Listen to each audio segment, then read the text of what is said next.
Mr. Sergeant at Arms, invite the members into the chamber and close the doors. I hereby declare the House of Representatives of the 112th General Assembly of the State of Tennessee now in session. Will the members please stand? Will the visitors in the gallery please stand and remain standing through the Pledge of Allegiance?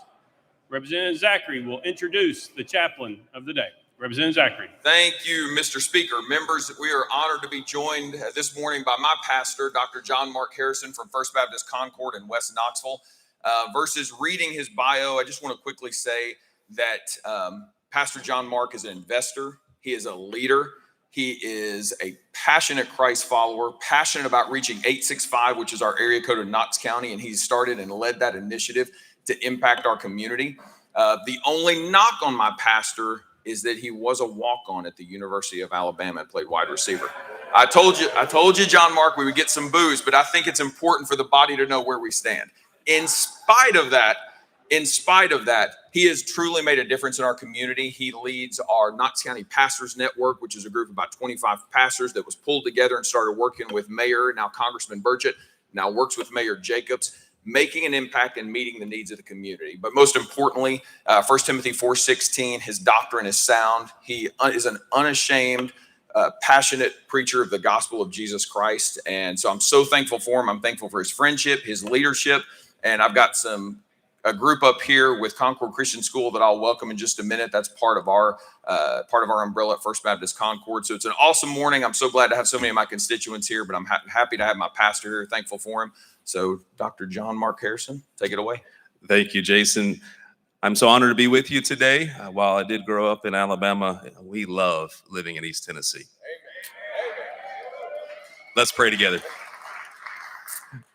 Heavenly Father, we thank you that today is an opportunity for us to do good with our lives.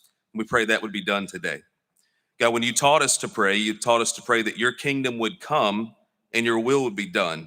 And I pray that in the discussions that happen in this room and other rooms today, your kingdom would come in the state of Tennessee. God, I pray your spirit be strong in the men and women of faith in this room today. They would be courageous to move beyond what we know as politics. And God, accomplish your will today because we want your kingdom to come. God, your word tells us in 1 Peter 2 to respect one another and honor one another. God, I pray those would be attributes of this room today, that respect and honor would be obvious. That God, those looking in from the outside would wonder, man, why is it so good in Tennessee? We believe it would be that way if your kingdom would come. And so, Lord, we pray that the goal of this room today would be in alignment with Jeremiah 29:7, that God, Tennessee would be a peaceful and prosperous state, that the citizens of Tennessee would be cared for. The citizens of Tennessee, God, would be represented well as your work and as the work of the state is done.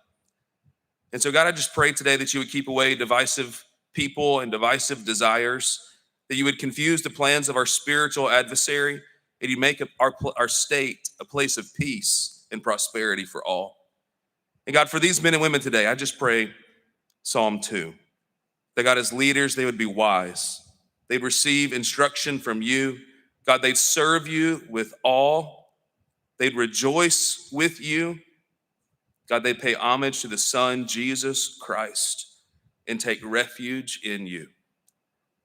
God, we believe that, God, you desire for your kingdom to come. And would you do it through these men and women today? We pray all this in Christ's name. Amen. Amen. Representative Zachary, lead us in the Pledge of Allegiance. Thank you, Mr. Speaker. Salute pledge.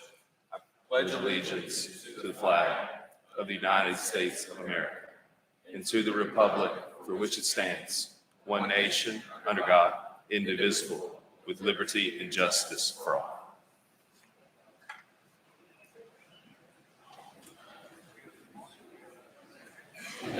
Mr. Clerk, please take the roll. Roll call.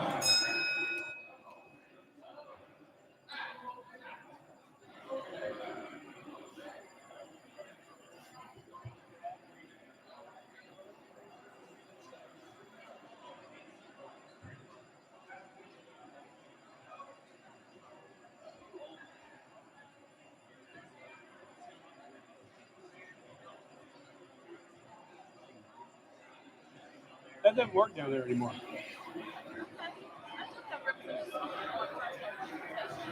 Yes.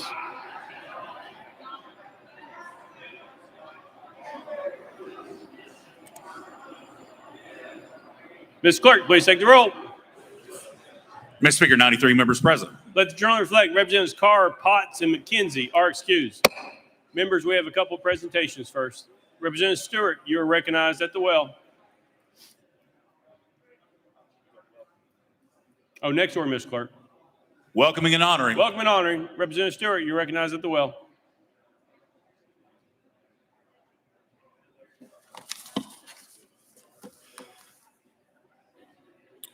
Thank you, Mr. Speaker. I request that the Sergeant at Arms escort our guests into the chamber. Ms. Sergeant at Arms, please escort the guests to the well.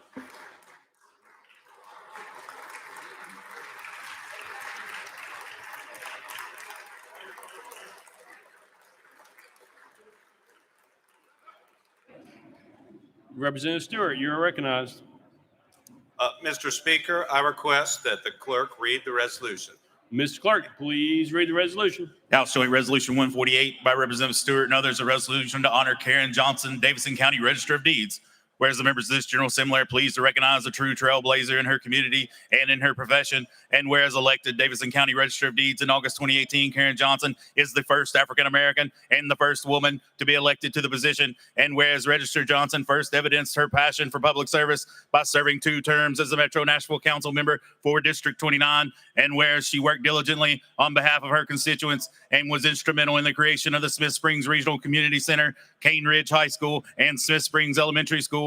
And whereas Ms. Johnson secured an upgrade for and the addition of restrooms to the Unisports Park facilities and successfully championed the first civil rights art project for Nashville, which is located on the grounds of the historic Metro Courthouse.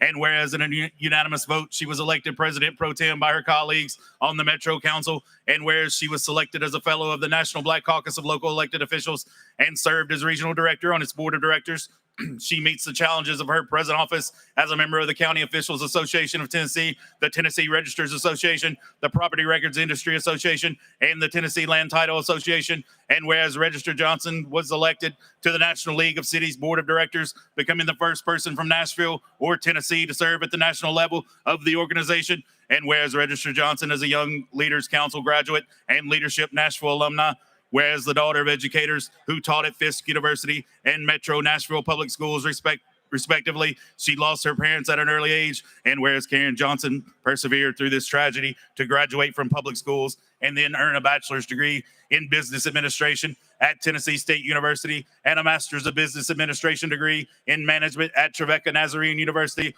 all while raising 2 small boys and working full-time. And whereas her many accomplishments aside, Karen Johnson is most appreciative of the love and companionship she shares with her husband, David Johnson, a former United States Marine, their 3 sons, Jonathan, Christopher, and Dave, all of whom are graduates of Metro Nashville Public Schools, and a granddaughter. And whereas Karen Johnson epitomizes the ideal of the dedicated public servant, objective elected official, and involved community member, and she is most worthy of our approbation.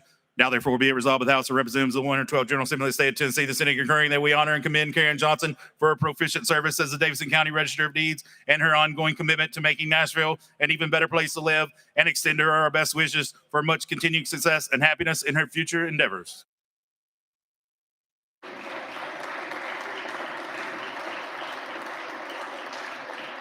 Representative Stewart, you're recognized. I've honored a lot of people. I'm particularly delighted this morning to honor Karen Johnson. I'm delighted to have this opportunity. This is a public servant who does the work, and she has really been engaged in our city's history for years and years and years. She was on the school board from 06 to 10, but what I particularly remember was her council service. She was on the council from 2011 to 2017, representing a district in Antioch, which is south of here for those of you who don't know. Let me tell you, remember 2011, that was in the middle of the Great Recession. There was no part of our city, and there's a happy ending to this story, but there's no part of our city that was hit harder than Antioch with foreclosures. The mall in that area was closed. It was a really, really difficult time. Many of you have been local officials. You know, when it's a difficult time, if you're a local official, you start to get the calls because you're the person that people know. And when they are about to get thrown out of their house, who do they call? They call their council person. Being a council person in Asheville is a very difficult job under any circumstance. But her job was particularly tough, and she stepped up during that difficult time when she had thousands of constituents who were really facing difficult circumstances and put in the work and did what she had to do. And now, of course, Antioch is booming. Can't buy a house down there. Good luck. Apartment rents are going through the roof, which is not a great thing, but they are in part because, and values are going up and businesses are coming in because that place is booming. And there's no one person more responsible for that than the person standing here next to me. And that is a real legacy. She then went on and ran for Davidson County Register of Deeds. She's the first African-American to hold that position. She's the first woman to hold that position. It was a squeaker of a race. She only won 99.4% of the vote in the election, but she was able to get in there. And she's really done a great job of that office and modernized it. And she's helping our city move forward. You can imagine that in this town right now, that office is very, very busy. She's handled it with great effectiveness, brought in new people, kept the good old ones, and is doing a fantastic job. Just stepping back, she's got a degree from TSU. She's got an MBA from Tobacco Nazarene. She used to work for she's held positions with many of our best corporations, HCA, Shoney's. One thing that you may not know, on May 17th, 2019, she was designated a certified public administrator with the University of Tennessee Institute for Public Service, CTAs. The point is, she's doing all this other stuff for her community. And in addition, she's going out, improving herself. She's taken on this new role, frankly, a job where if she wanted to, she wouldn't have to work hard, but she's putting her back into it. She's modernizing that office. She's doing exactly what she's done in every other public position she's held, which is not just doing what she has to do, but putting in the work for the community, making Nashville a better place for all of us. I really, as you can tell, am delighted to honor this public official this morning. If we had more public officials like her, we'd do even better than we're doing right now. And as you can see, we've got everybody from Davidson County down here because she is widely respected throughout this county, one of our most dynamic public officials. With that, I'll ask her to step up and say a few words. But thank you again. Give another round of applause to honor this great public official. Yeah, Karen Johnson.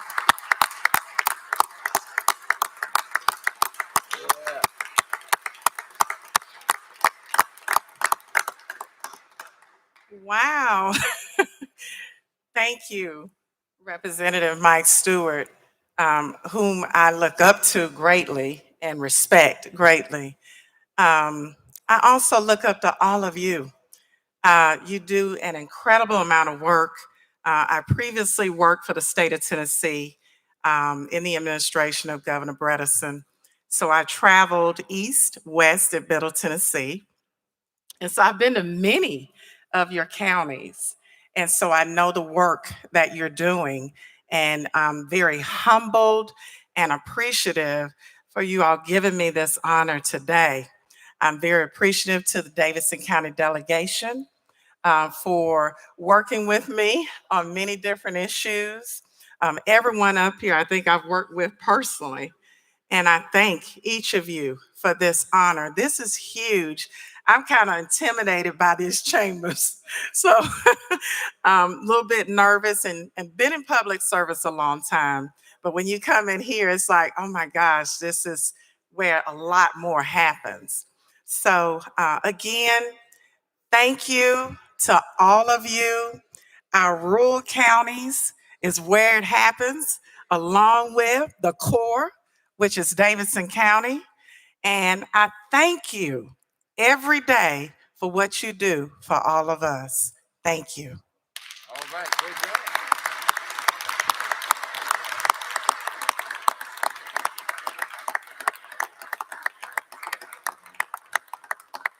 You heard it, ladies and gentlemen, this state is great, but Davidson County is the core.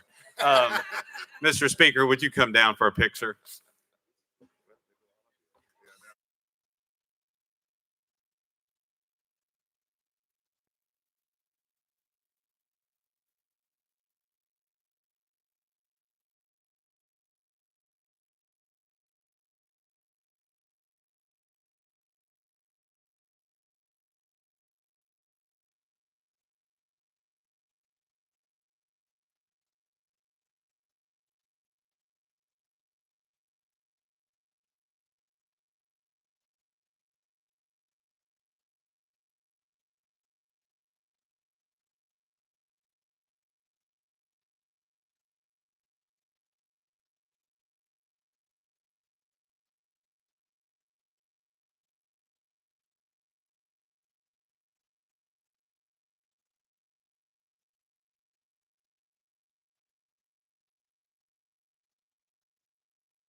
Representative Beck, you are recognized.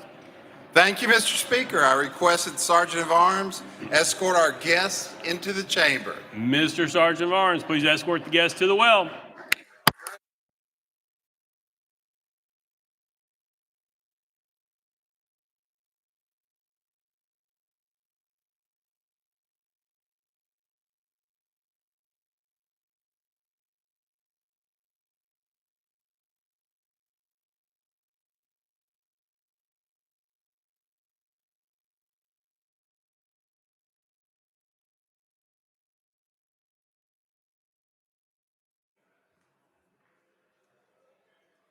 Representative Beck, you are recognized.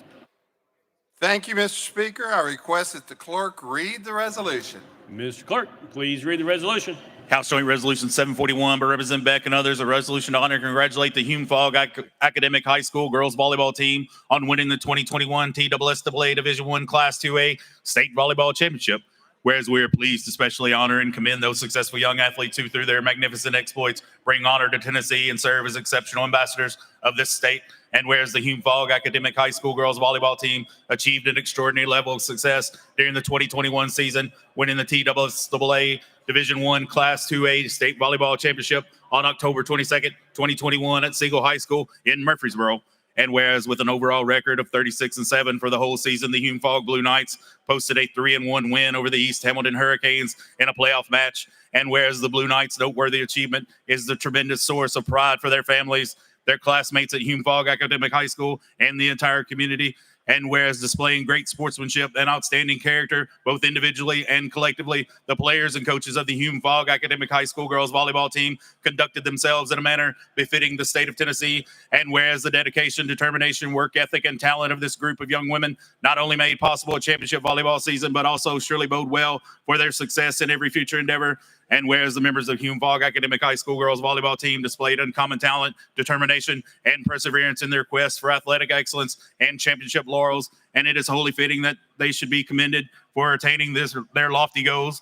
Now, therefore, be it resolved by the House of Tennessee with 112th General Assembly of the State of Tennessee, the Senate concurring that we honor and congratulate the players and coaches of the Hume Fogg Academic High School girls volleyball team upon winning the 2021 TSSAA Division I Class 2A State Volleyball Championship, and extend our best wishes for continuing success in their future endeavors as athletes, scholars, and citizens.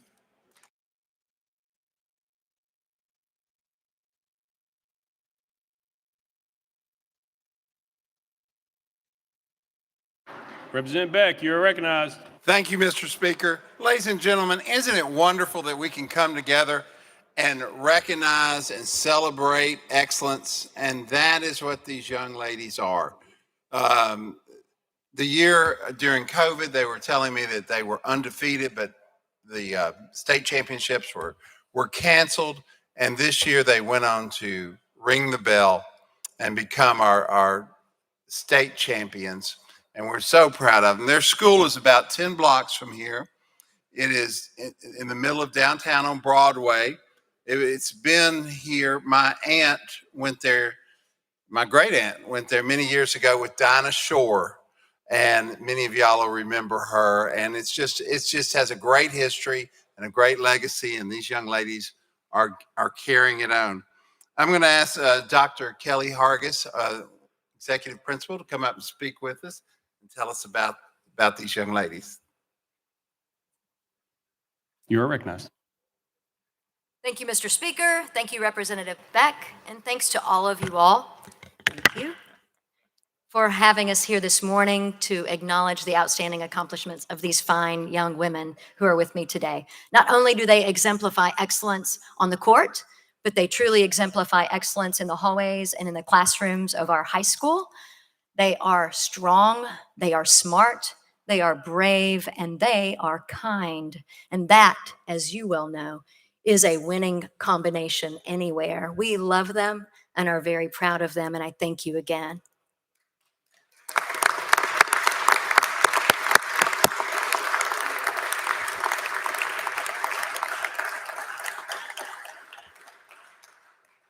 This presentation would not be complete without one of the young ladies, Mary Blandley, coming to speak to us about her team. Mary.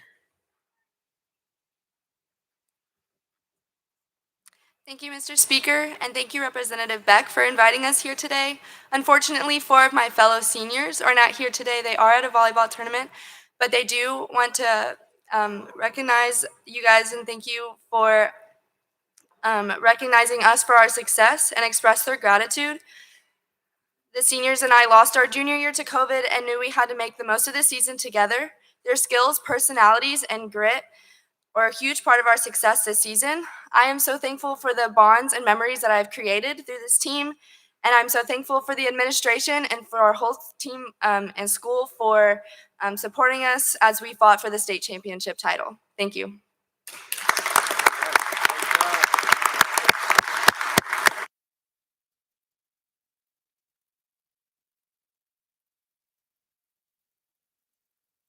I'd also like to recognize Mark North, the head of Metro Schools Public Sports, is here with us this morning. And Mr. Speaker, would you come have a picture made with these winners?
We are under welcoming and honoring. Representative Zachary, you're recognized.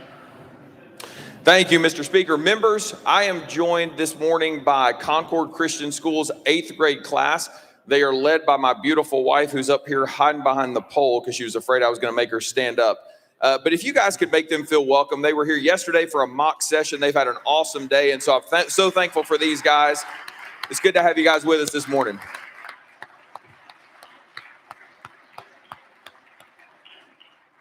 Representative Crawford.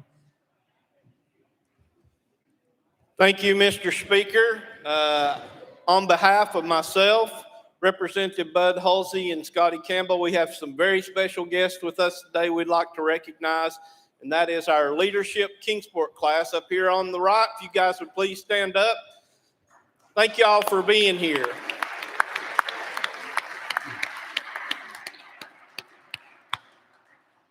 Representative Sapicki.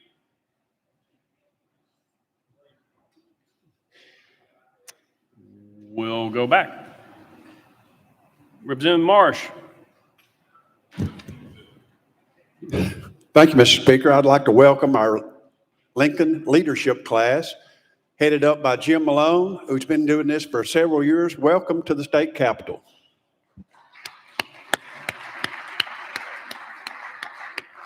Lear Lamberth. Thank you, Mr. Speaker. Representative Johnny Garrett, Representative Terry Lynn Weaver, and I would like to welcome to the chamber a very dear friend of ours, Jason Stewart, who Terry Lynn's back there standing next to. If y'all could make him feel welcome, please.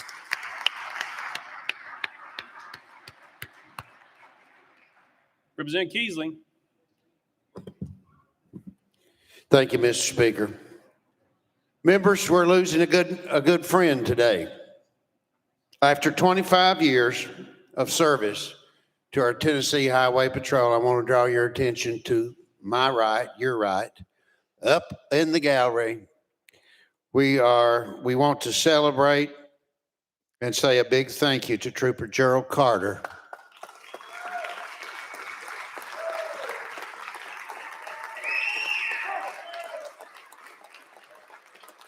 Gerald, we appreciate you so much. We want you to enjoy this retirement. We're going to miss you, brother. We're going to miss that smiling face and that greeting when we walk through that door down there. Thank you, sir, very much. God bless you. Thank you, Mr. Speaker. Representative Littleton. Thank you, Mr. Speaker. Representative Freeman and I would like to welcome Diane Canada. She's my constituent now, but she ran against Representative Freeman, and I saw him back there talking real friendly a while ago, so let's make her welcome.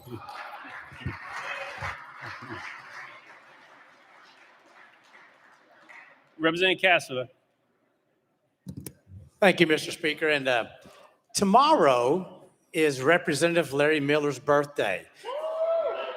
And so I've taken this occasion to recognize one of many talents that Representative Miller has. One of those, we were in China, you remember, Representative, and we'd stop at universities and we'd stop at government officials, and everywhere we went, they would flock to Larry Miller. It's true. So after about the 4th stop, I'd kind of tapped one of the guys as they were leaving, and I said, "What, is he good looking or what is it?" They go, "No, that's Morgan Freeman." Happy birthday, Larry Miller.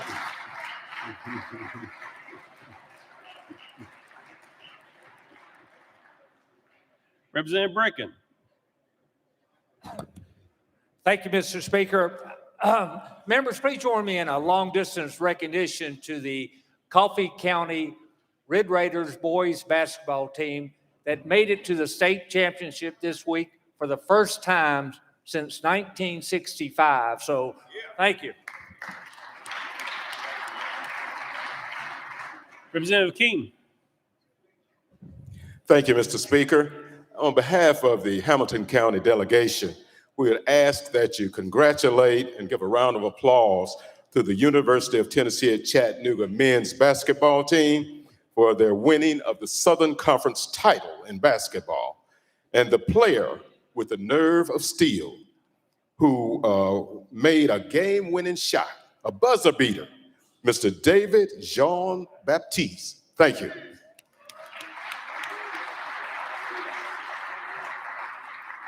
Representative Vaughn.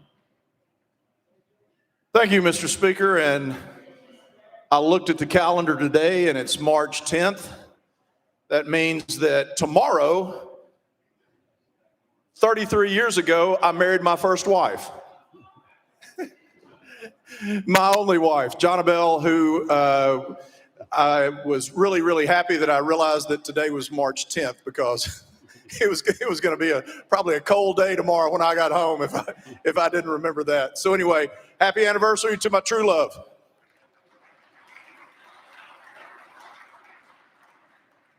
Representative Chisholm.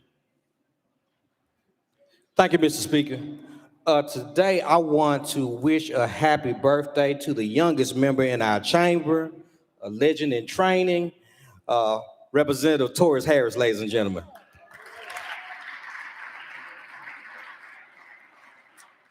Representative Freeman. Thank you, Mr. Speaker.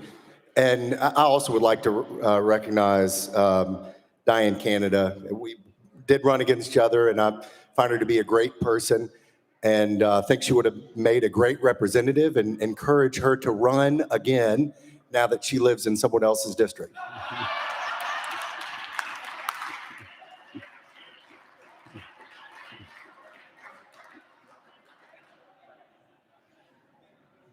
Representative Lynn. Pass. Representative Hawk. Representative Hawk. Thank you, Mr. Speaker. As we're recognizing folks back home, my dear sweet mother has had a birthday this week, and she religiously watches us down here. And she pays close attention to her little boy as I do whatever I do down here. But she is certainly a woman of patience and kindness and faithfulness. Could you please wish my mother happy birthday this week?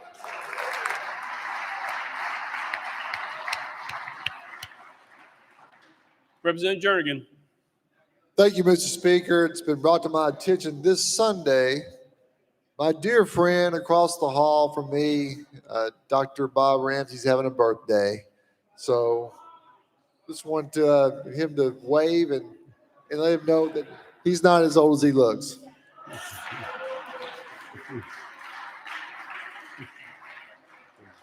Representative Love. Thank you, Mr. Speaker. Members, I ask you to join with me in congratulating Fisk University. They have just started the first gymnastics program at any HBCU in the country and have just hired their first coach, Coach Corinne Tarvis. Help us celebrate Fisk University and the new gymnastics program. Lear Lambert. Thank you, Mr. Speaker. We've mentioned birthdays that were tomorrow. We mentioned birthdays that are on Sunday. And we have been remiss in mentioning and celebrating with one of our members who has a birthday today. Representative Kirk Haston, if you could stand up in the back. Come on, brother. Stand up tall. Come on. Y'all wish him a happy birthday. Representative Haston, your name was called. I can't believe it. 25, I'm already bald. It happens to the best of us. Thank you.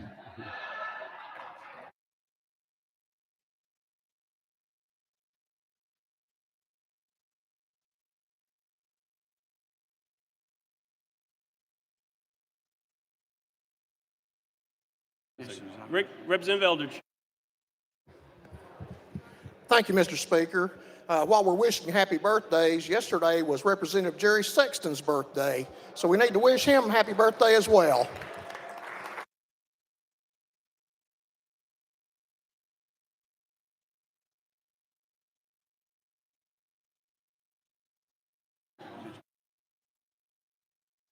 You have a great week. Next order, Mr. Clerk. Oh, Representative Faison. Thank you for not moving forward, Mr. Speaker. I could have ruled you out of order, too, if I wanted to. Let's don't do that shit. Ladies and gentlemen, that beautiful young lady in the back, her name is Becca Faison. She's been coming up here since she was 7 years old, and this is the first time she's actually sat on the House floor with me in the last 12 years. Y'all please make her feel welcome.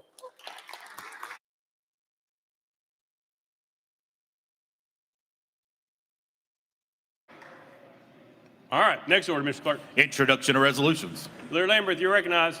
Thank you, Mr. Speaker. Move that all resolutions properly filed be introduced pursuant to Rule number 17 and placed on the consent calendar, refer to the appropriate standing committee. Without objection, so ordered. Next order, Mr. Clerk. Senate joint resolutions congratulatory and memorializing. Leader Lambert, you're recognized. Thank you, Mr. Speaker. Move that all Senate joint resolutions congratulatory and memorializing lying on the desk be placed on the consent calendar pursuant to Rule number 17. Without objection, so ordered.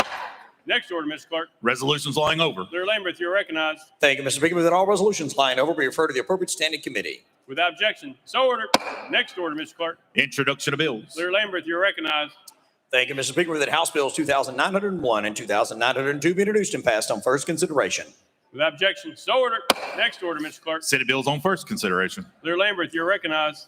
Thank you, Mr. Speaker. I move that Senate Bills 1,819, 1,910, 1,911, 1,925, 1,927, 1,928, 1,943, 1,966, 1,991, 1,993, 2,012, 2,042, 2,061, 2,070, 2,083, 2,152, 2,176, 2,227, 2,324, 2,348, 2,385, 2,434, 2,450, 2,479, 2,486, 2,583, 2,746, and 2,812 transmitted by the Senate be held on the desk pending third consideration of their companion House bills. Without objection, so ordered. Next order, Mr. Clerk. Senate bills on second consideration, House bills on second consideration, petitions and memorials, reports from standing committees, reports from select committees, calendars. Mr. Speaker, the House has a consent calendar. Chairman Zachary, you're recognized. Thank you, Mr. Speaker. I move passage of the consent calendar on third and final consideration in keeping with Rule 50. Gentleman moves passage of the consent calendar, properly seconded. Mr. Clerk, any objections have been filed? Mr. Speaker, no objections filed. Anyone seeking recognition on the consent calendar? Representative Faison. Thank you, Mr. Speaker. And members, if you give me attention just for a minute, after consultation with both leaders, looking at item number 2, just want to highlight that there is a straight out bully in Russia who is not intent on his own people's desires or intent on anything else going on in Ukraine. And we have a resolution by the Speaker and myself, and with consultation with both leaders, would like each one of y'all to join on, is everybody voting in the affirmative, join on as co-prime sponsors. And it states that we stand with the freedom-loving people in the Ukraine.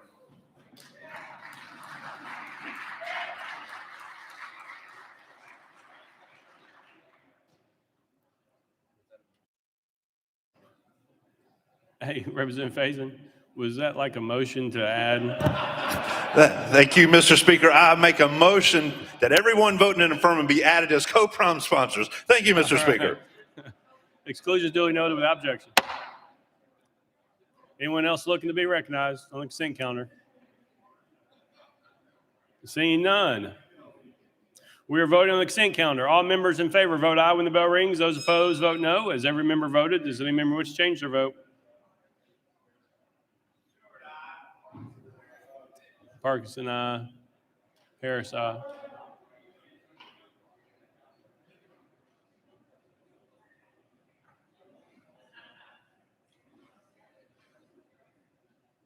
Mr. Clerk, please take the vote. Ayes 88, no nays. Having received a constitutional majority, I declare the consent calendar passed without objection. The motion to reconsider is tabled. Next order, Mr. Clerk. Mr. Speaker, the House has a regular calendar. Call the first bill, Mr. Clerk. House Bill 1651, but Chairman Howell. Chairman Howell, at your desk. Thank you, Mr. Speaker. Pardon me. It has come to my attention that there is current litigation before the U.S. Supreme Court related to how municipalities regulate outdoor advertising devices. Pending that outcome, I would like to lay this bill on the clerk's desk. Without objection, lay it on the clerk's desk. Call up next bill, Mr. Clerk. House Bill 170, but Chairman Zachary, relative to telecommunications.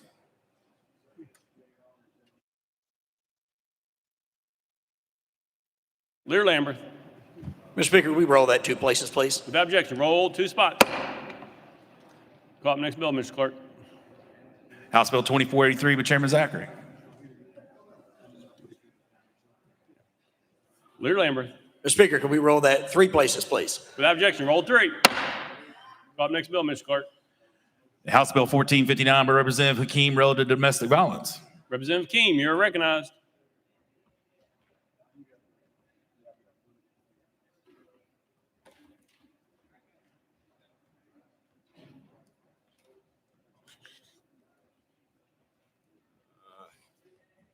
Get it together here.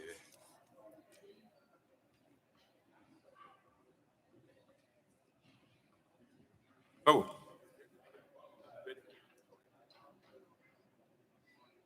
Thank you, Mr. Speaker. I move passage of House Bill 1459 on third and final consideration. Representative Akeem moves passage, properly seconded. Mr. Clerk, call the first amendment. House Criminal Justice Committee Amendment Number 1. Chairman Curcio, you are recognized.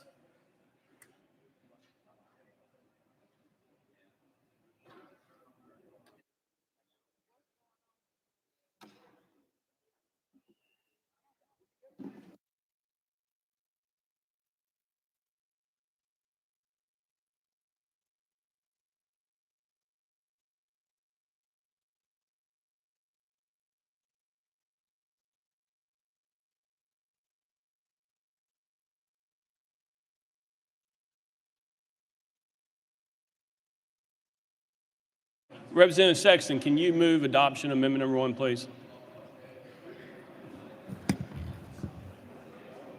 Thank you, Mr. Speaker. House Criminal Justice Committee Amendment Number 1 makes the bill. Therefore, Mr. Speaker, I move adoption of House Criminal Justice Committee Amendment Number 1 and defer to the sponsor for further explanation. Chairman Sexton moves adoption of House Amendment number 1, probably seconded. Any discussion on the amendment? Seeing none. All those in favor of amendment number 1 say aye. Aye. All those opposed say no. The ayes have it. You adopted.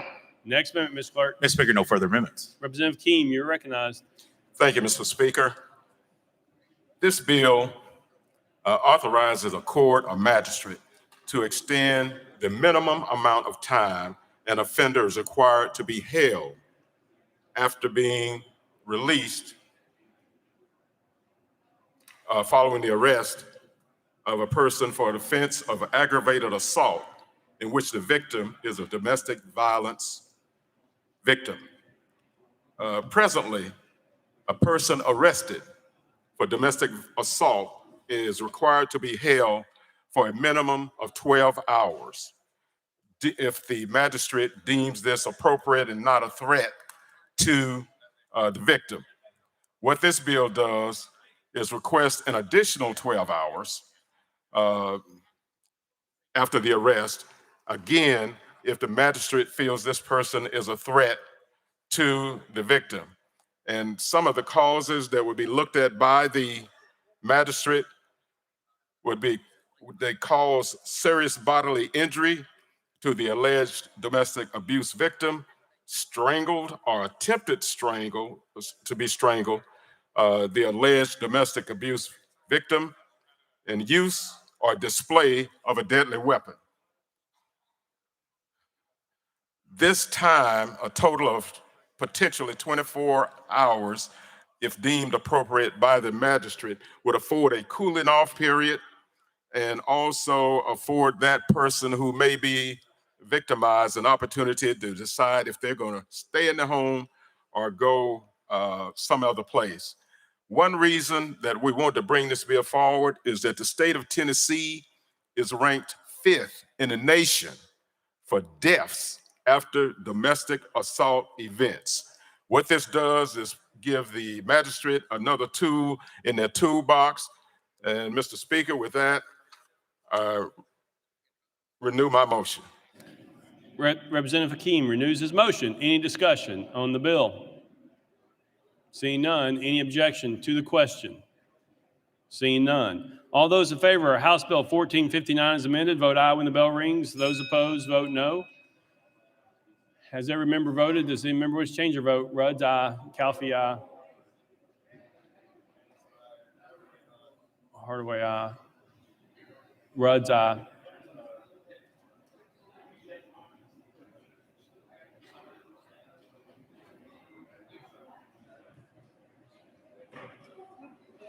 Mr. Clerk, please take the vote.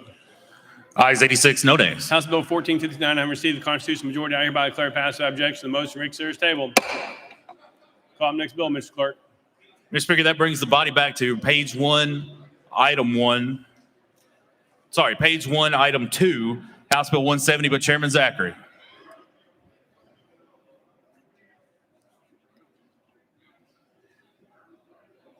Representative Vidal, you like to be recognized? Mr. Speaker, since I have been here over the last several months, I have learned that the examples set by my leaders are what I should follow, and being timely is very important. And I'm trying to observe how to do it right. And recently I had an experience in the House calendar and rules that has made an indelible impression upon my life. And so as Representative Zachary missed an opportunity to present his bills, I would move that we roll his bills to the Hill or into the future sometime.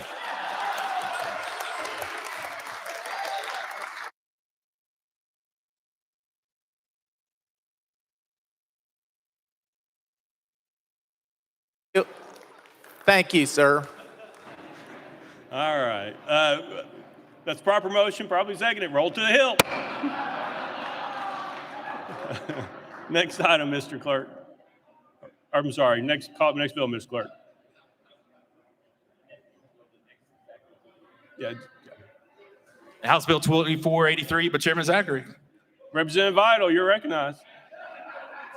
Say the same thing again. Same thing again. Roll to the Hill. Mr. Speaker, I would repeat my message to roll it to the Hill. Without objection, roll to the Hill.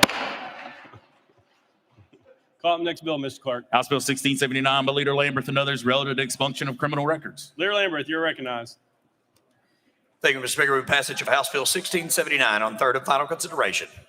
Leader Lamberth moves passage, probably seconded. Mr. Clerk, call up First Amendment. House Criminal Justice Committee Amendment number 1. Chairman Kershaw, you're recognized. Thank you, Mr. Speaker. House Criminal Justice Committee Amendment number 1 makes the bill. Move to adopt and refer to the sponsor for explanation. Chairman Kershaw moves adoption of amendment number 1, probably seconded. Any discussion on the amendment? Seeing none. All those in favor of amendment number 1 say aye. Aye. All those opposed say no. The ayes, you adopted. Next amendment, Ms. Clerk. Mr. Speaker, no further amendments. Leader Lamberth, you're recognized. Thank you, Mr. Speaker. Members, every one of us down here has had a constituent call you with a particular issue that when you look into it, you can't help them at that time because it would take a change in the law. Chairman Halford had reached out to me last summer. He had a constituent who had a minor misdemeanor offense, and then much later in life had another misdemeanor offense. And unfortunately, because of the second misdemeanor offense, she was not able to go back and take advantage of the expungement opportunities that we allow for a first-time low-level offender. That second offense actually blocked her from being able to pursue employment that she wanted to keep a clean criminal history. And what this bill does is it allows that first criminal offense, if it truly is a first-time offense, for someone to take one bite at the apple, get one expungement on that offense, even if later in life they had been convicted of crimes that were not expungible. It does not allow for someone to, cherry pick or decide which crime they're going to have expunged. It truly is just those first offenses, but a later offense would not block it. The other thing this bill makes clear, and again, I truly appreciate Chairman Howe for bringing me this bill and standing with me throughout this process, is that you get one shot at expungement. There were some questions, and there's been some, I think, court filings that try to claim that last year we allowed for a rolling every 5-year opportunity for expungement. There are bills out there that do that, but we've never actually crossed that line, and this just clarifies that language. If this body ever chose to do that, we certainly could, but we've not done so at this juncture. With that, Mr. Speaker, I renew my motion. Leader Lamberth renews his motion. Any discussion on the bill? Representative Rudd. Sponsor, you. I have a question, and I apologize for not reading this particular one. I believe this is the one I read earlier. You've got one bill that phases out the Pardons and Paroles Board and gives the DAs more power. Is this the bill? That's another, okay. Leader Lamberth. No, sir. There is a truth in sentencing bill. In fact, there's 3 or 4 that are moving through the system. I mean, I do think that is something we should all consider. I think if a sentence is entered by a judge, it's that should be the sentence. Everyone should know exactly what that is. This bill just deals with expungement. It does not in any way change a sentence, doesn't change judicial discretion in any way. This just makes it clear when someone can get an expungement. Representative Rudd. Thank you, Mr. Speaker. No, this isn't the proper format to ask this question, although it's dealing with the same subject. I don't think your bill would address it as I read it earlier. I give you an example, and I didn't know if you could address this or if this bill is getting close. We have a nonviolent white-collar criminal who's committed a crime. Maybe it could have been an official down the road. they have lost their voting rights and they've also lost their Second Amendment rights. And if they own a business, they can't protect themselves. Is there any way this bill that we could adapt or run one behind it that would grant those rights back, especially their Second Amendment rights to protect themselves and their business? Leader Lambert.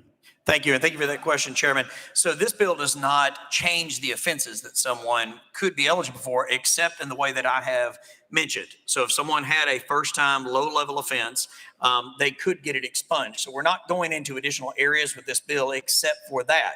They can get that first-time offense just like they could now, even if they later were convicted of a second or a third offense. It doesn't affect the second or third offenses, but just for those that may not be familiar with expungement, it is based on the Old Testament principle of true forgiveness, where your sins are wiped away as if they never occurred. And so if someone is granted an expungement, their criminal history is completely wiped away. Their mugshot is shredded. Their fingerprint card is gone. Everything is gone. You cannot find a record of that.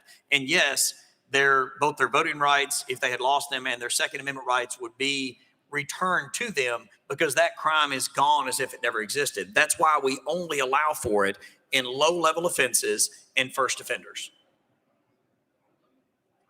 Representative Stewart. Thank you, Mr. Speaker.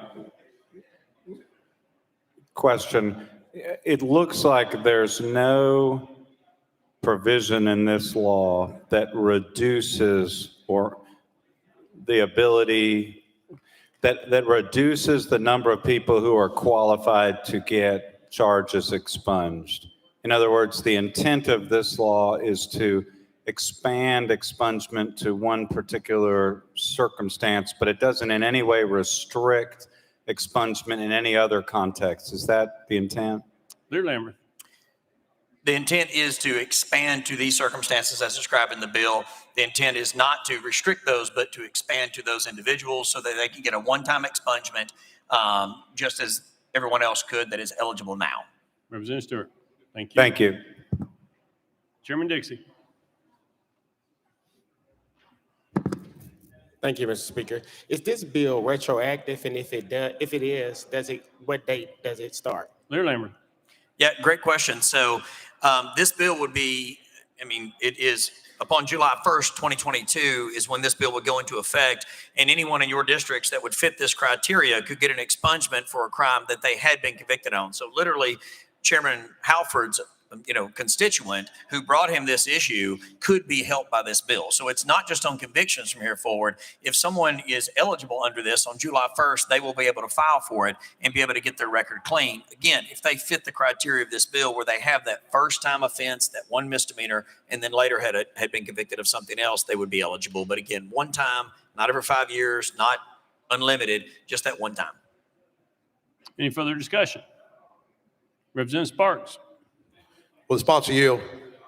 Yeah. Thank you, sponsor. I just want to applaud our leader, chairman, for leading on this issue. I've got a bill coming up pretty similar next week. Appreciate y'all's support on it. We've got to really rethink where this country is going. I don't know about y'all, but I'm pretty upset where this country's going. Our prison budget's doubled since I got elected. I ain't never seen a lobbyist up here trying to lower the cost. I've never seen one. You can't tell me who it is because there ain't nobody. $600 million is what our prison budget's doubled since I got up here. 1.2 billion. Yeah, some people need to be locked up, no doubt. A lot of these folks that's in there, mental health and drug problem. Let's get some lobbyists to start lobbying for this and let's get our costs down. So I want to thank the leader for his courage and conviction and the chairman for leading on this issue. So thank you very much. Thank you. Any further discussion? Seeing none, any objection to the question? Seeing none. All those in favor of House Bill 1679 as amended, vote aye when the bell rings. Those opposed, vote no. Has every member voted? Does any member wish to change their vote?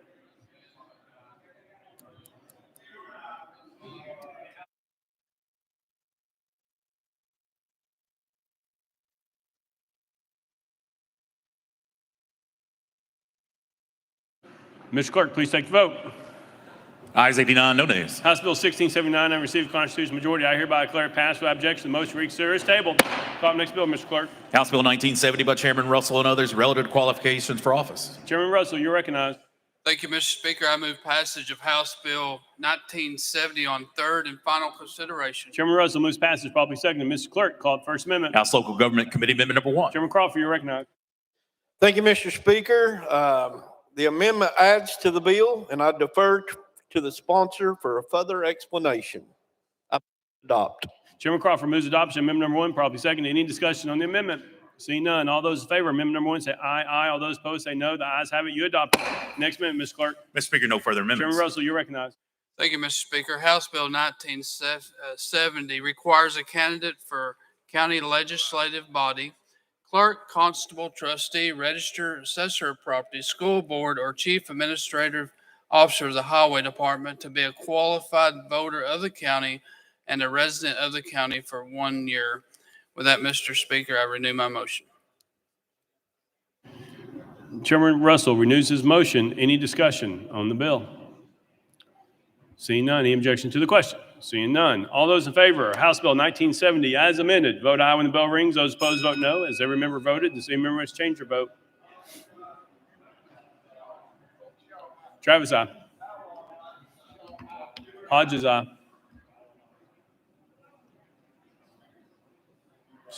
Farmer, Farmer, aye. Mr. Clerk, please take the vote. Ayes 88, no nays. House Bill 1970, having received the constitutional majority, I hereby declare passed without objection. The motion to reconsider is tabled. Call the next bill, Ms. House Resolution 130 by Chairman Curcio, a resolution approving the amendments and revisions to the Tennessee Rules of Evidence promulgated by the Supreme Court of Tennessee pursuant to provisions of Tennessee Code Annotated, Title 16, Chapter 3, Part 4. Let the journal reflect. Representatives Halford and Griffey are excused. Chairman Curcio, you're recognized. Thank you, Mr. Speaker. I move adoption of House Resolution 130.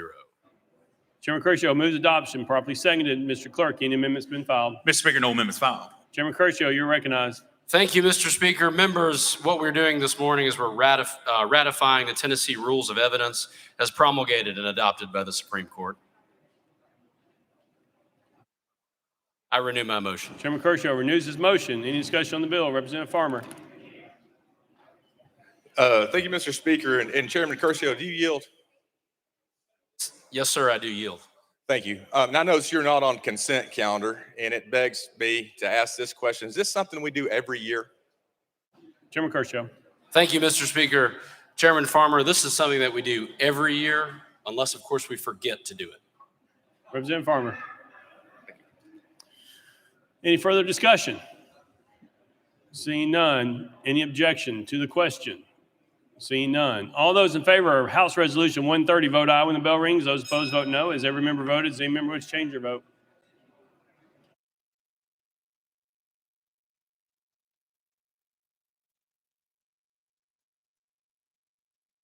Ms. Clerk, please take the vote. Ayes 89, no nays.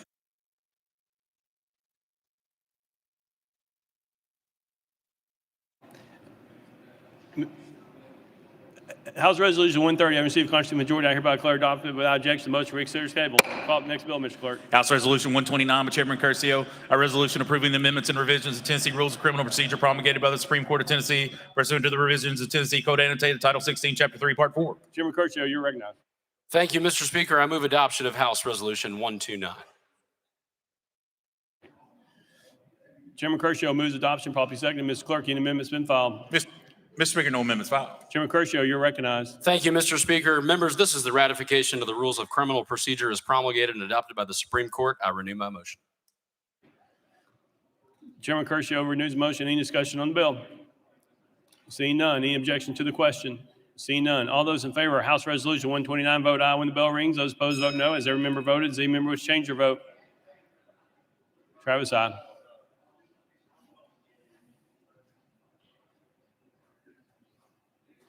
Mr. Clerk, please take the vote. Ayes 87, no nays. House Resolution 129, having received the constitutional majority, I hereby declare adopted without objection. The motion to reconsider is tabled. Call the next bill, Mr. Clerk. House Bill 2144 by Chairman Hicks and others relative to expenditures for the research and development. Speaker, the Senate bill is on the desk. Chairman Hicks, you're recognized. Thank you, Mr. Speaker. I move to substitute and conform to Senate Bill 2397. Chairman Hicks moves substitute and conform Senate Bill 2397 without objection. So ordered. Chairman Hicks. Thank you, Mr. Speaker. I move passage of Senate Bill 2397 on third and final consideration. Chairman Hicks moves passage of Senate Bill 2397 on third and final consideration. Block second. Mr. Clerk, call First Amendment. Mr. Speaker, no amendments filed. Chairman Hicks, you're recognized. Thank you, Mr. Speaker. The purpose of this legislation is to decouple from a change in the federal tax code that took place, actually it became effective this past January. This decoupling would allow research and development expenses to be deducted in the year that they were actually incurred. Mr. Speaker, I renew my motion. Chairman Hicks renews his motion. Any discussion on the bill? Leader Lambert. Chairman Hicks, I know sometimes, we take things pretty quick down here, but I want to pause just for a moment, members, and thank Chairman Hicks for carrying this bill. This bill has already gotten national attention because it is one of those tax cuts that is going to bring research and development dollars to Tennessee. It is going to make us more attractive than any other state out there for folks to bring their R&D divisions here. So I just wanted to pause for a second, and members would truly appreciate your support of this. Chairman Hicks, thank you for carrying this. I appreciate the governor bringing it forward. But this bill is a tax cut that's going to make a difference in every single one of your districts and make sure that our businesses can be more competitive than any others throughout the entire United States. So thank you very much for carrying this important piece of legislation. Any further discussion? Seeing none, any objection to the question? Seeing none. All those in favor of Senate Bill 2397 vote aye when the bell rings. Those opposed vote no. As every member voted, as any member wish to change their vote.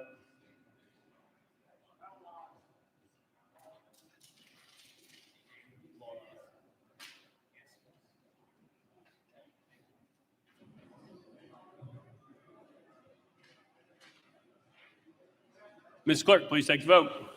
Ayes 87, no nays. Senate Bill 2397 has received a constitutional majority. I hereby declare passed. Objects, motion to reconsider is tabled. Call the next bill, Mr. Clerk. House Bill 1937 by Chair Lady Hazelwood relative to business tax. Chair Lady Hazelwood, you're recognized. Thank you, Mr. Speaker. I move passage of House Bill 1937 on third and final consideration. Chair Lady Hazelwood moves passage. Block second. Ms. Clerk, call First Amendment. House Finance Ways and Means Committee Amendment number 1. Vice Chair Baum, you're recognized. Thank you, Mr. Speaker. This amendment rewrites the bill. Move to adopt. Vice Chairman Baum moves adoption of amendment number 1. Probably seconded. Any discussion on the amendment? Seeing none. All those in favor of amendment number 1 say aye, aye. All those opposed say no. The ayes have it. You adopt the next amendment, Mr. Clerk. Mr. Speaker, no further amendments. Chair Lady Hazelwood, you're recognized. Thank you, Mr. Speaker. This bill simply takes care of a problem that we currently have in Tennessee. Current law requires taxpayers to know how their customers are going to file and pay business tax. And sometimes those taxpayers are selling to a customer that might at some locations be a retail customer, at other locations be a wholesaler. But the law doesn't give the taxpayers a way to access or verify information about their customers' tax returns. So sometimes it's really just their best guess is how to file. And that can lead to audits and unpleasant surprises for businesses down the road. So this bill just uses a simple and efficient certificate system that gives taxpayers the information that they need so that they can file correctly. This will avoid unnecessary audits. It's going to generate mutual cost savings, and it's going to make life easier for both the taxpayers and our Department of Revenue. With that, Mr. Speaker, I renew my motion. Chair Lady Hazelwood renews her motion. Any discussion on the bill? Seeing none, any objection to the question? Seeing none. All those in favor of House Bill 1937 as amended vote aye when the bell rings. Those opposed vote no. As every member voted, as any member wish to change their vote?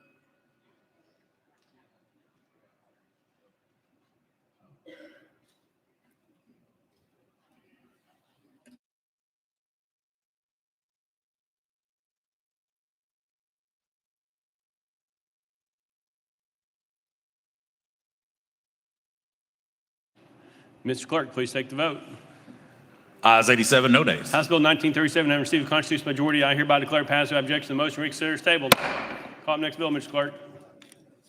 House Bill 2465 by Representative Leatherwood and others relative to the use of opioid antagonists for drug-related overdoses. Mr. Speaker, the Senate bill is on the desk. Representative Leatherwood, you're recognized.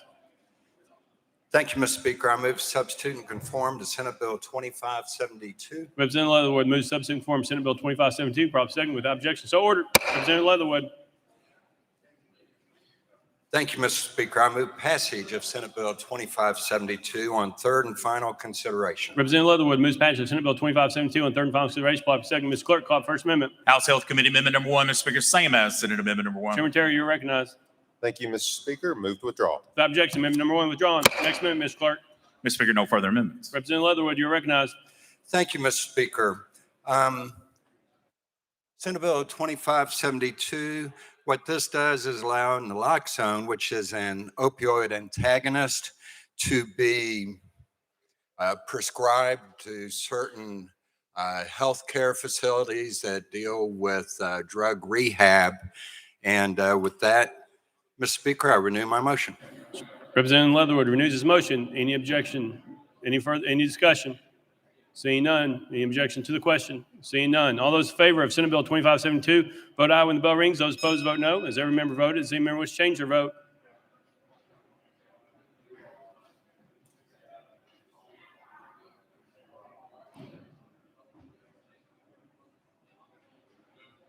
Mr. Clerk, please take the vote. Ayes 88, no nays. Senate Bill 2572, having received constitutional majority, everybody declare it passed. Without objection, motion for reconsider is tabled.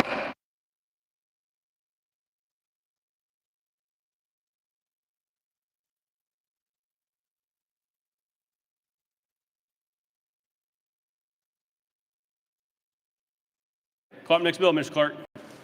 House Bill 2671, Chairman Farmer. Chairman Farmer, you're recognized. Yeah, Mr. Speaker, if I may, make a motion to roll this to the Hill today. Without objection, roll to the Hill. Call up next bill, Mr. Clerk. Mr. Speaker, that brings the body back to item 2. That's item 2, House Bill 170 by Chairman Zachary, relative to telecommunications. Chairman Zachary, you're recognized. Thank you, Mr. Speaker. I move passage of House Bill 170 on third and final consideration. Chairman Zachary moves passage, properly seconded. Mr. Clerk, call up first amendment. House Commerce Committee Amendment Number 1. Chairman Vaughn, you're recognized. Thank you, sir. Amendment 1 rewrites the bill. I steadfastly move for adoption and defer to our somewhat tardy sponsor for an explanation. Thank you. Chairman Vaughn moves steadfastly to adopt amendment number 1, probably second, defers to the untimely arriving representative. Any discussion on the amendment? Seeing none. All those in favor of amendment number 1 say aye. Aye. All those opposed say no. The ayes have it. You adopted. Next amendment, Mr. Clerk.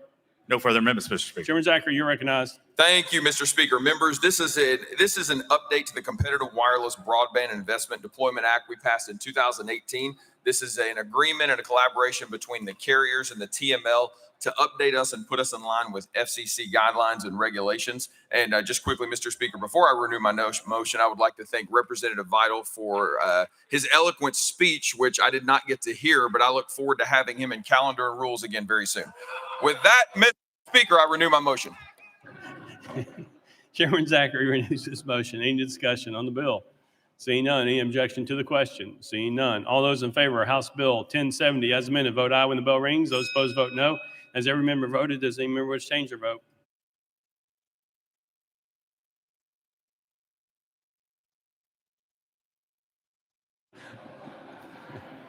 Mr. Clerk, please take the vote.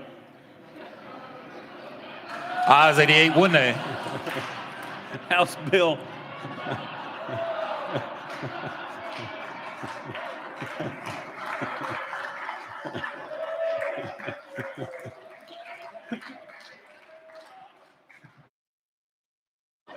Representative Vital, before I call this, you steadfast in your red light.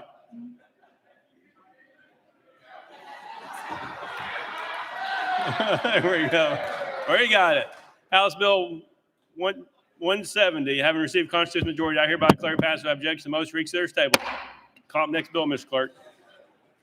House Bill 2483 by Chairman Zachary, relative to election laws. Chairman Zachary, you're recognized. Thank you, Mr. Speaker. We have passage of House Bill 2483 on third and final consideration.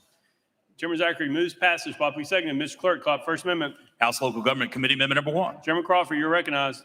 Thank you, Mr. Speaker. The amendment rewrites the bill. I defer to the sponsor for further explanation and move to adopt. Chairman Crawford moves adoption of amendment number 1, properly seconded. Any discussion on the amendment? Seeing none, all those in favor of amendment number 1 say aye. Aye. All those opposed say no. The ayes have it. You adopted. Next amendment, Mr. Clerk. Mr. Speaker, no further amendments. Chairman Zachary, you're recognized. Thank you, Mr. Speaker. Members, this piece of legislation simply prohibits state and county officials from entering into a consent decree related to elections and provides us a cause of action for anyone who were to do so. With that, I renew my motion. Chairman Zachary renews the motion. Any discussion on the bill? Representative Chairman Dixie, you're recognized. Thank you, Mr. Speaker. I just had a couple of questions. Can you walk me through like the procedural part of how this would work? And if you can kind of give me an example of what would happen or so what has happened, the reason that we need this bill in place. Chairman Zachary. Thank you, Mr. Speaker. Yes, sir. Thank you for the question. So Article 1, Section 4, Article 2, Section 1 of the Constitution says the state legislature set the rules for elections: time, place, manner, and electors. In 2020, there were some challenges across our state. We were recently voted number 3 as a state in terms of election integrity.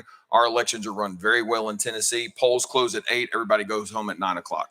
So we have one of the best run states, best run elections in the nation.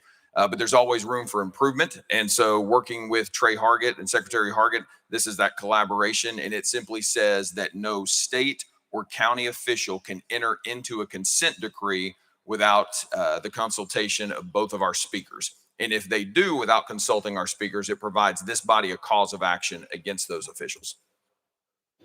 Chairman Dixie.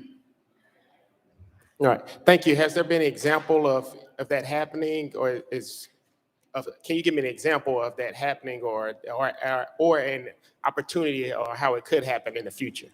Chairman Zachary. I'd be glad to. Georgia in 2020 is a perfect example. The Secretary of State entered into a consent decree without the legislature engagement. That's the prime example. Chairman Dixie. Chairman Zachary, can you?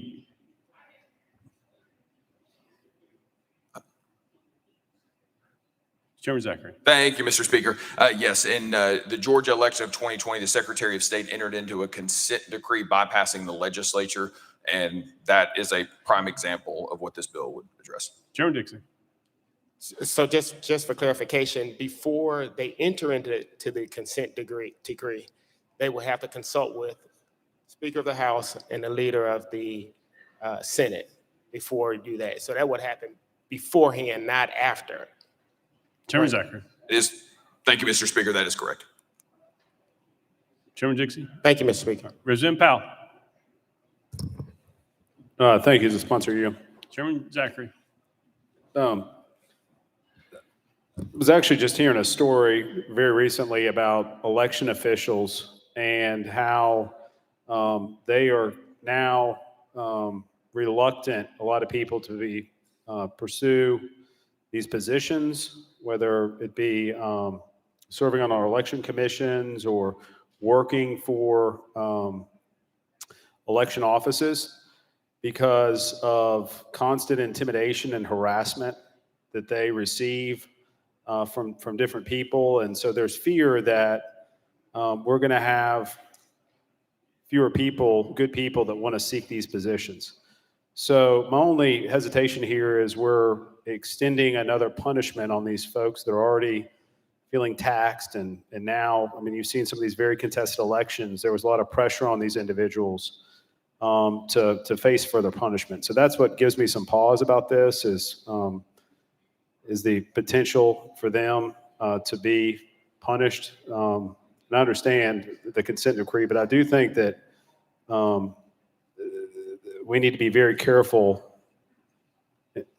in making sure that we do everything we can to have good people that are working and also running to serve in these positions. So can you tell me what the punishment would be if somebody was in violation of this? Chairman Zachary.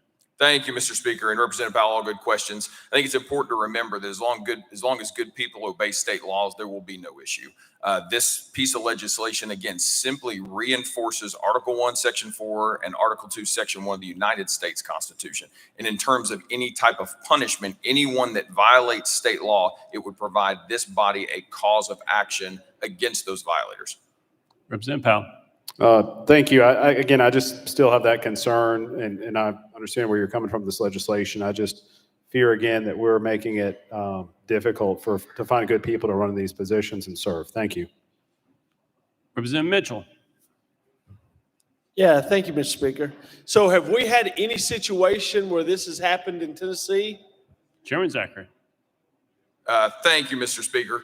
I'm not aware of any issues in Tennessee. This is a proactive piece of legislation based on what has happened in previous elections. Representative Mitchell. Well, could you give me a little background on what that consent decree in Georgia, was about? What were the facts in that case? What are we trying to correct here? What did the, Georgia election officials do that was so egregious? Chairman Zachary. Thank you, Mr. Speaker. I'll let you research the facts of that on your own. This is simply a proactive piece of legislation addressing some challenges that could come down the road, and we're simply being proactive as state government to address those and ensure the election integrity of the state of Tennessee and ensure that we remain one of the highest rated states for election integrity in the nation. Representative Mitchell. Thank you, Mr. Speaker. Well, I want to have the integrity of democracy withstand. And I don't want any legislative body, whether it's democratically run or republicanly run, that if you didn't get more votes than the other guy, you lose. And accept a loss and go on and do better and reach out to more people with better ideas the next time, instead of trying to create situations where you can steal elections. Chairman Zachary, anything? Chairman Zachary. Thank you, Mr. Speaker. Those comments are irrelevant to this piece of legislation. Representative Todd. Thank you, Mr. Speaker, and I appreciate that last comment because that's what I was thinking exactly. I mean, this is actually giving us, keeping the authority in these chambers versus someone that's going to legislate from the bench like we've seen in the last few years. So I appreciate you bringing this, sir. Thank you. Representative Powers.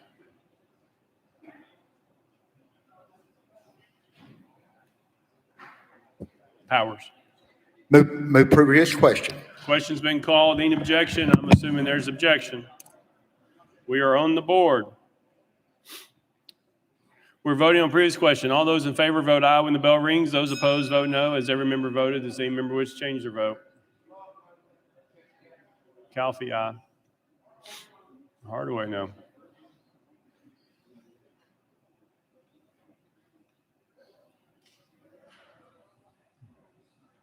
Mr. Clerk, please take the vote. Aye, 69, 20 nays. Previous question prevails. We are voting. All those in favor of House Bill 2483 as amended, vote aye when the bell rings. Those opposed vote no. As every member voted, the same member which changed their vote.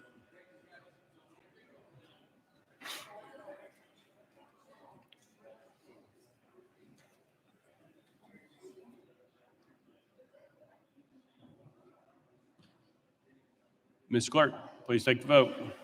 Aye, 69, 21 nays. House Bill 2483 having received a constitutional majority, I hereby declare passed. I object to the motion for reconsider is tabled. Call up next bill, Mr. Clerk.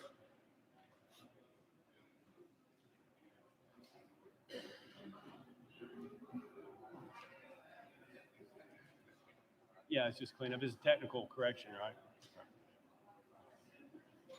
House Bill 2671 by Chairman Farmer relative to liability. Mr. Speaker, Senate bills on the desk. Chairman Farmer, you're recognized. Thank you, Mr. Speaker. I move to substitute and conform to Senate Bill 2448. Chairman Farmer moves to substitute and conform to Senate Bill 2448. Probably second without objection. So ordered. Chairman Farmer. Thank you, Mr. Speaker. I move passage of Senate Bill 2448 and third and final consideration. Chairman Farmer moves passage of Senate Bill 2448 on third and final consideration. Probably second. Ms. Clerk, call it First Amendment. House Civil Justice Committee Amendment number 1. Chairman Russell, you're recognized. Thank you, Mr. Speaker. Civil Justice Committee Amendment number 1 rewrites the bill. I move to adopt Civil Justice Committee Amendment number 1 and defer to the sponsor for explanation. Chairman Russell moves adoption of House Amendment number 1. Probably second. Any discussion on the amendment? Seeing none. All those in favor of adopting House Amendment number 1 say aye, aye. All those opposed say no. The ayes have it. You adopt it. Next amendment, Mr. Clerk. House Amendment 2 by Chairman Farmer. Mr. Speaker, it was not timely filed. However, as it only changes a date, it is exempt from the bill filing deadline, from the amendment filing deadline. Chairman Farmer, you're recognized. Thank you, Mr. Speaker. I move to adopt. Yes. Chairman Farmer moves adoption of amendment number 2. Any objection? Seeing none. All those in favor of adopting amendment number 2 say aye, aye. All those opposed say no. The ayes have it. You adopt it. Next amendment, Mr. Clerk. Mr. Speaker, no further amendments. Chairman Farmer, you're recognized. Thank you, Mr. Speaker. Members, what this bill does, this extends the COVID liability for businesses until December of 2022 and for hospitals and medical facilities until December of 2023. And I think I spoke with most of everybody about it, but if anybody has any questions, I'll be happy to answer them. With that said, I renew my motion. Chairman Farmer renews his motion. Any discussion on the bill? Seeing none. Any objection to the question? Seeing none. All those in favor of Senate Bill 2448 as amended, vote aye when the bell rings. Those opposed, vote no. Has every member voted? Does any member wish to change their vote?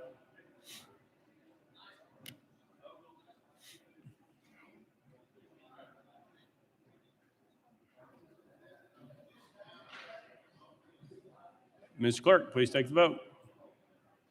Aye, 67, 16 nay, 2 present, not voting. Senate Bill 2448, having received a constitutional majority, I hereby declare passed without objection. The motion reconsider is tabled. Call up next bill, Mr. Clerk. Mr. Speaker, that completes the regular calendar. Next order, Mr. Clerk. Unfinished business. Unfinished business. Representative Chair Lady Weaver, you're recognized.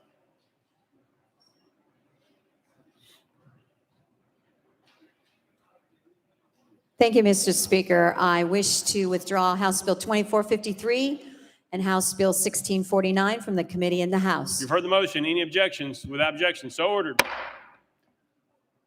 Representative Towns, you're recognized. Thank you, Mr. Speaker. Mr. Speaker, in consultation with both the leaders, I move rules be suspended for the immediate consideration of SJR number 1149. Mr. Clerk, please read the caption. Senate Joint Resolution 1149 by Representative Towns, a resolution to honor the memory of Marilyn Robinson of Nashville. You've heard the caption. Any objections? Without objection, the rules are suspended. Representative Towns, you're recognized. Thank you, Mr. Speaker. Again, I move to concur with SJR number 1149. Representative Towns moves to concur in Senate Joint Resolution 1149, properly seconded. Any objection to the question? Seeing none. All those in favor say aye. Aye. All those opposed say no. The ayes have it. I declare it concurred in. Without objection, the motion for reconsider is tabled. Pursuant to Rule 52, I name Chairman Hawk as the first prime sponsor of House Bill 2. Mr. Clerk, as they're working through that, you want to do your announcements? Mr. Speaker, we have some message from the Senate. Mr. Speaker, I'm directed to return to the House Bill 1956, substituted for Senate bill on the same subject, amended and passed by the Senate.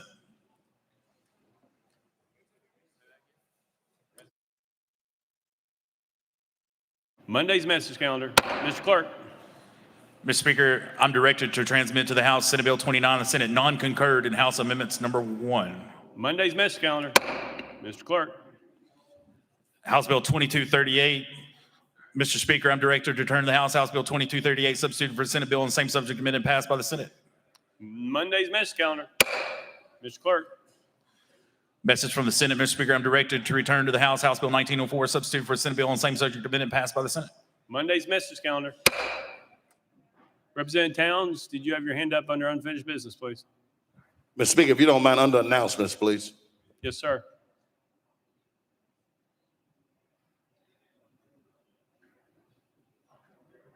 Leader Lamberth. Thank you, Mr. Speaker. Members, there are several bills, again, that, have either been referred to from committees late or re-referred from calendar and rules. These are the procedural motions that several members have both requested and asked the committee chairman, just so you know that if your bill were to come out of committee late, the process is go to the chairman that the committee would be going to, clear it with them, and then check with both leaders, and we'll make motions of this nature, and obviously check with the clerk as well so that we can do this. So it will happen to several folks just because of the timing of the committees. So that's what this is. With that, Mr. Speaker, I move that House Bill 2241 be heard in the Public Service Subcommittee next week. You've heard the motion. Any objections? Without objection, so ordered. Leader Lamberth. Thank you, Mr. Speaker. I move that HJRs 929, 930, 931, and 932 be heard in the Education Instruction Committee next week. You've heard the motion. Any objections? Without objection, so ordered. Leader Lamberth. Thank you, Mr. Speaker. I move that SJR 892 be heard in the Agricultural and Natural Resources Subcommittee next week. You've heard the motion. Any objections? Without objection, so ordered. Leader Lamberth. Thank you, Mr. Speaker. I move that House Bill 1944 and House Bill 2037 be heard in the Education Administration Committee next week. You've heard the motion. Any objections? Without objection, so ordered. Leader Lamberth. Thank you, Mr. Speaker. I move that House Bills 2472, 2330, and 2353 be heard in the Finance Subcommittee next week. You've heard the motion. Any objections? Without objection, so ordered. Leader Lamberth. Thank you, Mr. Speaker. I move that House Bill 2032 be heard in the Health Subcommittee next week. You've heard the motion. Any objections? Without objection, so ordered. Leader Lamberth.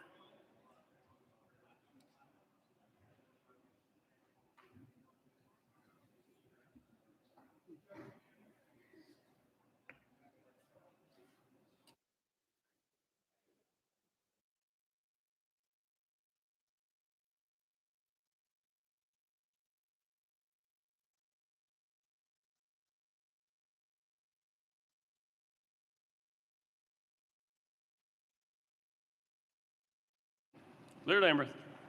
Mr. Speaker, if we could have a few moments to confer on one of these items. There may be an objection at this juncture. If we could have just a few moments, please. Okay.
Leader Lambert. Thank you, Mr. Speaker. And members, there is one final motion on a bill that we will take up on Monday, just to give everybody the weekend to be able to consider it on House Bill 233. So I have no motion on this at that time, but we'll be making a motion on Monday that potentially will be up for debate or not, but we're all going to take the weekend and consider that. Thank you, Mr. Speaker. Thank you. Next order, Mr. Clark. Announcements. Announcements. Representative Hazelwood. Thank you, Mr. Speaker. With your indulgence, I actually have two announcements. And if you would, members, today, while we've been meeting simultaneously at Arlington National Cemetery, there was a World War II veteran who was brought home, laid to rest in Arlington. There today, as part of that family, is Kim McCormick, that I know all of you know, married to a former member of this body. It was a cousin that she never knew, and she is meeting for the first time this man's daughter, who never knew him because her mother was pregnant when he was killed. He was fighting in the Pacific Theater, lost his life on a small island, was subsequently moved with unidentified remains to Hawaii, to the Punch Bowl. Those remains were later identified, and today he was laid to rest. With all that's happening in the world, just please take a moment of silence in recognition of those who give all for freedom. Thank you.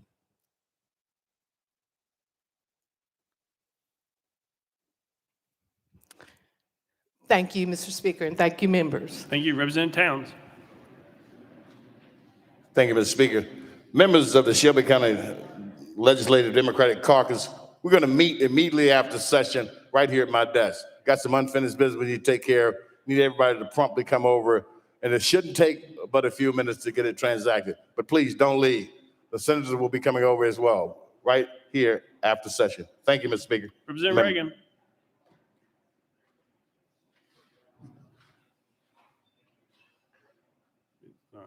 Thank you, Mr. Speaker. Members, this is an important announcement to correct an error. Government Operations Committee meeting on Monday will be at 1:30 p.m., 1300 for you military types, contrary to the published time of 2 o'clock. Again, Government Operations Committee meeting will be at 1:30 p.m. on Monday, 14 March. Do not read what was published and think that's when we're meeting. Thank you, Mr. Speaker. Chairman Faison. Thank you, Mr. Speaker. Members, I hate to be the bearer of bad news, but it is that time again that the time changes.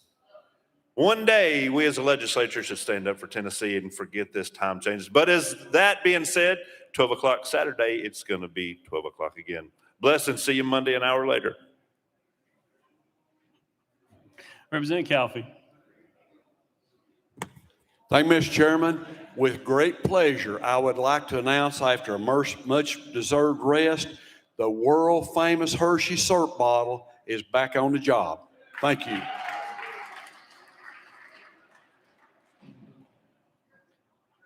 Representative Carringer.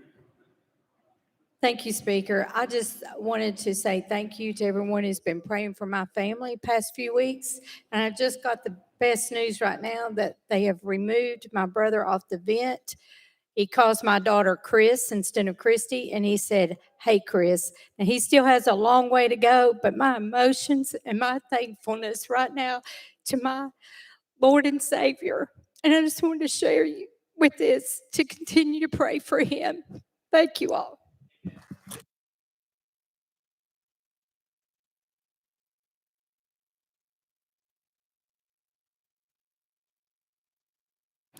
Representative Hazelwood. Thank you, Mr. Speaker. Just to remind everyone that appropriations amendments can be filed in my office. That's Suite 622 until close of business Monday. That's March 14th, 5 o'clock. But we highly recommend, this is important, so please listen, highly recommend that any requests that you have to be made of legal services be in by the close of business on Friday, March the 11th, to make sure that they have time to draft your appropriations request. So the deadline for the request is March 14th, but the deadline to get it to legal services is Friday, March the 11th. Thank you. Thank you. Representative Cooper. Thank you, Ms.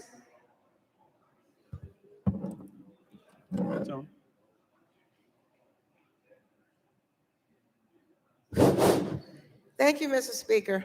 I would like to inform all of you who might have seen or known Mr. Larry Krim, who passed away yesterday, and his wife right now is in the hospital. So we just give a brief prayer, and I think many of you may know Mr. Larry Krim, and so we can give a prayer to the family. Thank you so much. Amen. Representative Howe. Thank you, Mr. Speaker. I had a good conversation, spirited conversation early this morning with Dale Carr. Yes, he was up. And we look forward to his return eagerly on Monday.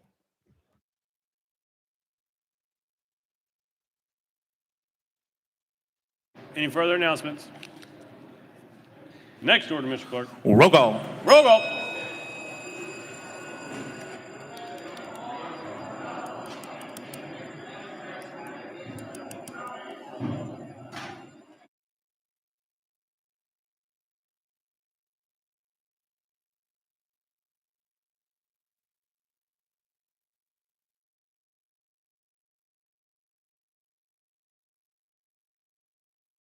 Mr. Clerk, please take the roll. Mr. Speaker, 87 members present. Next order, Mr. Clerk. Mr. Speaker, that completes the regular order. Leader Gant, you're recognized. Thank you, Mr. Speaker. I move that the House stand in recess until 5 p.m. on Monday, March 14th, 2022. Without objection, the House stands recessed till 5 p.m. on Monday, March 14th, 2022.